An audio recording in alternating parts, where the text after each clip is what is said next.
Good day, my amiable people out there. You are welcome to Literature Hub 247, a free online literature class where literature is discussed 24/7. This video is about an African novel titled So the Past Does Not Die. We've earlier discussed the plot summary, the prologue, as well as chapters 1 to 21 of this novel on this platform. So if you need the link to the previous videos on this novel, just make your request to the comment section.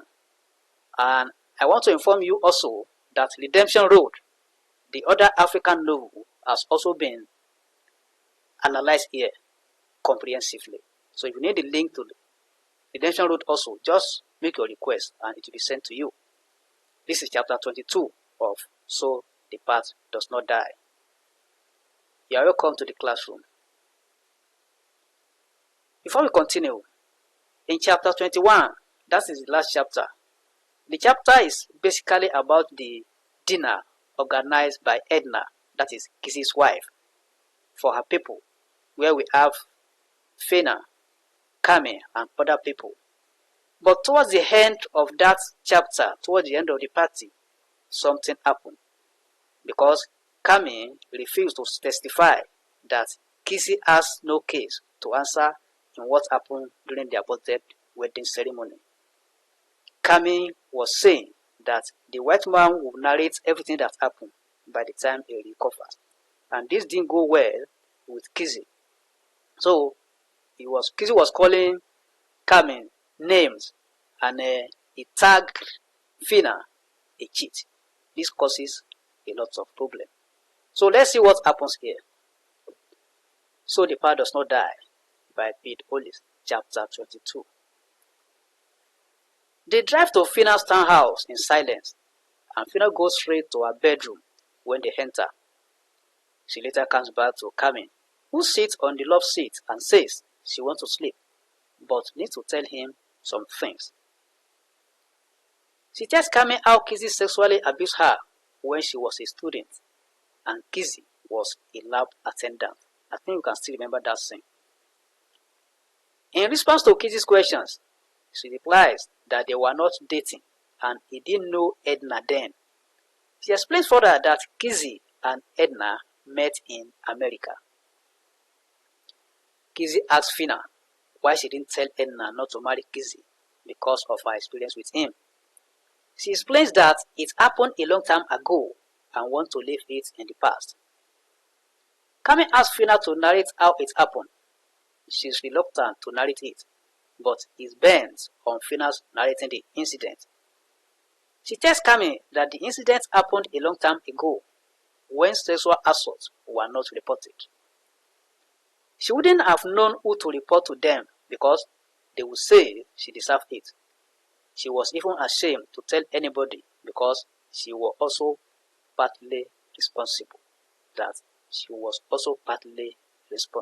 So she'll be feeling ashamed even to tell anybody.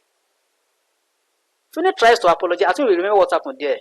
She was looking for a possible question for the exam. That's why she ran to Kizzy then. Fina tries to apologize to Kam for the incident. Kam responds that she should not apologize because he also has a confession to make. Kam narrates that many years ago, he, Scraps, and some friends were involved in an accident in which a little girl was killed. They were hanging out on the beach eating, drinking, and listening to music. He says he doesn't know whether he was the driver because they had been drinking and smoking weed, but accused as the driver. What he could only remember was that they were going toward the car to go home. The next thing is seen himself sitting in the driver's seat with the police around him. In response to Fina's questions, Kam replied his scrap car and the girl was 8 or 9 years old. He says he sometimes drives the car. Those are the questions Fina asked him. Fina asked him the owner of the car, and the answer is scrap. And the age of the girl, he answers is between 8 or 9. And he also answers that sometimes he drives the car. Scraps told the police that he was the driver. Scraps and others explained that the girl dashed in front of the car and Kami couldn't see her because of the overgrown grass. Kami explained further that no charges were filed because of their testimonies and the accident happening in the night. The problem now is that Scrap says that Kami's father and his lawyer friend bribed him and told him what to say then, that is when the accident happened, that they bribed him and told him that this is what he should say. They bribed him to keep quiet about Kami's involvement to save him from trouble, so that Kami should not be mentioned as part of the accident, that Kami was not involved in the accident.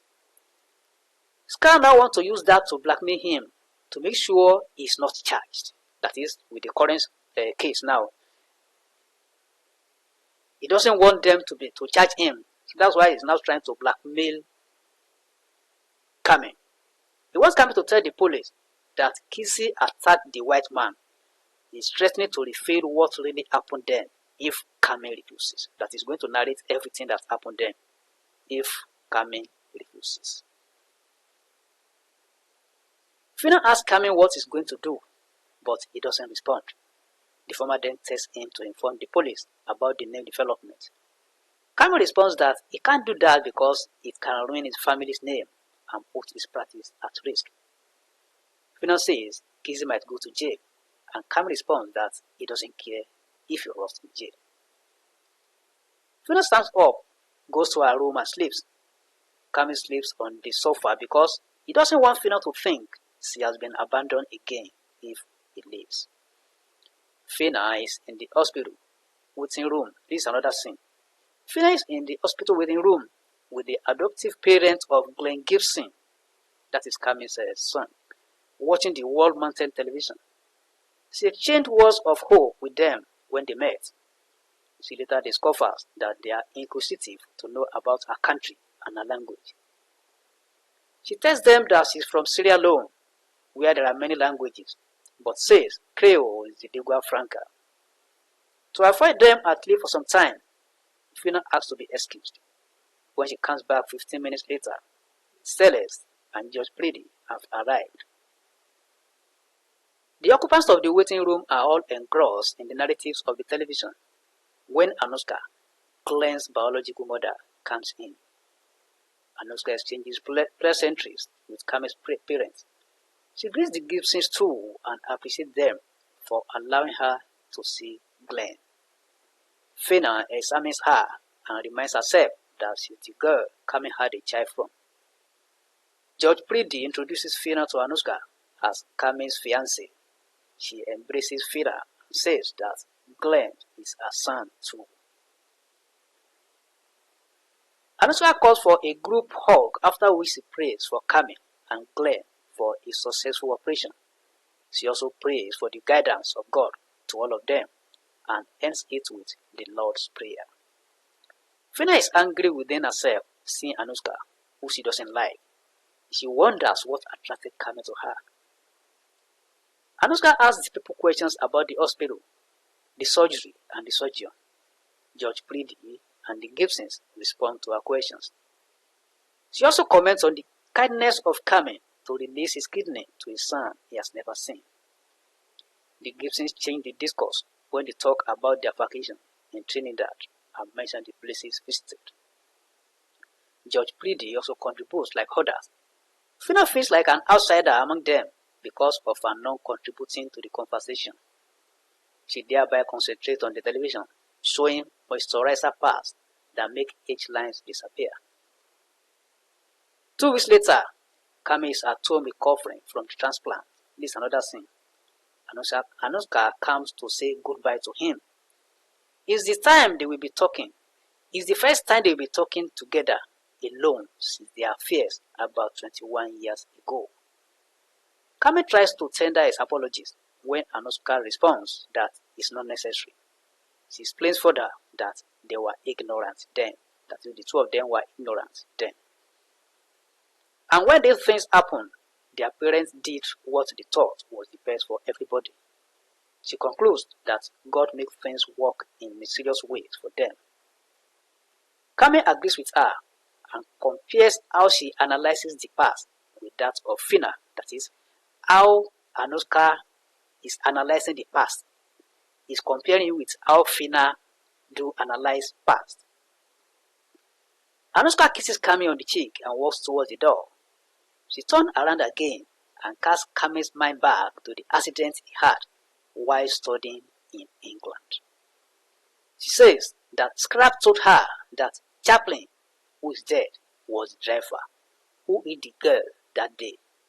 Scrap said he convinced his colleague to put Kam, who was drunk, on the driver's seat. So this is what really happened concerning the accident, where Kam has been framed up as the driver.